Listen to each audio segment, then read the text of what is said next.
ఏముంది, పెళ్లి చేసుకున్నాక మార్చుకోవచ్చులే. చాలా జాగ్రత్త అమ్మా. కనీసం వారానికి ఒకరు నాకు ఫోన్ చేస్తారు, అన్నా ఇలా వివాహం జరిగిపోయింది, మావాడు ఇంకా రక్షణలో లేడు, చాలా బాధపడుతున్నాం. ముఖ్యంగా సహోదరులకు చెప్తున్నా, take a stand my sister. అవతలి వ్యక్తి యేసు ప్రభువును నమ్మి రక్షింపబడినటువంటి విశ్వాసి అయితే తప్ప మీ జీవితాల్లో వారిని అనుమతించకండి.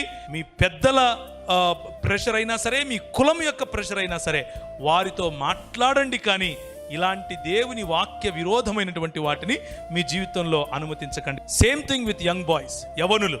చాలాసార్లు ఈ ఉదాహరణ చెప్తూ ఉంటాను. మిద్దెకి ఒక ఆయన తాడేసాడంట కిందోడికి, ఒరే పట్టుకొని ఎక్కరా అంటున్నాడు. ఎక్కేవాడు గుంజితే పైనోడు పడతాడా, లేకపోతే కిందున్నోడు గుంజితే పైనున్నోడు గుంజితే కిందోడు పైకి వస్తాడా? ఆత్మీయతలో కూడా అంతే.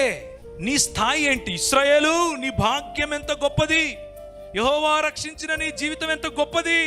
అలాంటిది తీసుకుపోయి నువ్వు ఎవరికి కట్టబెడుతున్నావు? రాజైనా ఆహాబుతో వియ్యమందుతావా?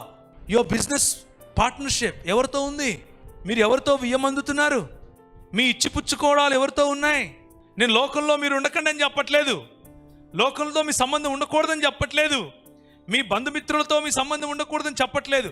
కానీ మీ కుటుంబాలను నియంత్రించేంతగా వారిని లోపలికి రానివద్దు. మీ కుటుంబాన్ని, మీ ఫెయిత్ను నియంత్రించేంతగా వారి ఇన్ఫ్లుయెన్స్, వారి యొక్క ప్రభావం, అది కులమైనా సరే, అది మతమైనా సరే, అది ప్రాంతమైనా సరే, భాష అయినా సరే, ఏదైనా సరే, బంధువర్గమైనా సరే, let nothing control your faith in the Lord Jesus Christ. Yesu క్రీస్తుతో మీకున్న సంబంధాన్ని ఇవేవీ కూడా నియంత్రించకుండా ఉండేందుకు మీరు సిద్ధపడాలి.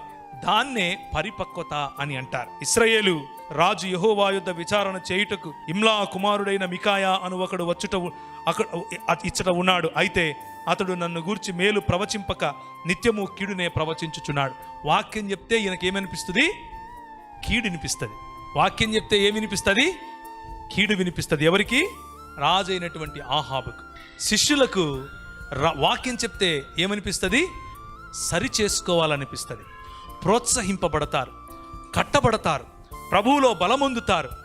కానీ దేవుని ఆవరణమును రుచి చూడని వారు, దేవుని రక్షణ సువార్తను రుచి చూడని వారు, పరిశుద్ధాత్ముని యొక్క అభిషేకమును పొందినటువంటి వారు, దేవుని వాక్యములో ఉన్నటువంటి రిప్రోచ్, దేవుని వాక్యములో ఉన్నటువంటి కరెక్షన్, దేవుని వాక్యంలో ఉన్నటువంటి ప్రోత్సాహం, దేవుని వాక్యంలో ఉన్నటువంటి బోధ విన్నా కానీ వినని వారుగా ఉంటారు. వారికి ఏమనిపిస్తుంది? అది వీడెప్పుడూ నా గురించి మంచి చెప్పడరా, వీడెప్పుడూ నన్ను తిడతానే ఉంటాడు అని అనుకుంటారు. పరిపక్వత లేమికి ఉన్నటువంటి తేడా ఇది.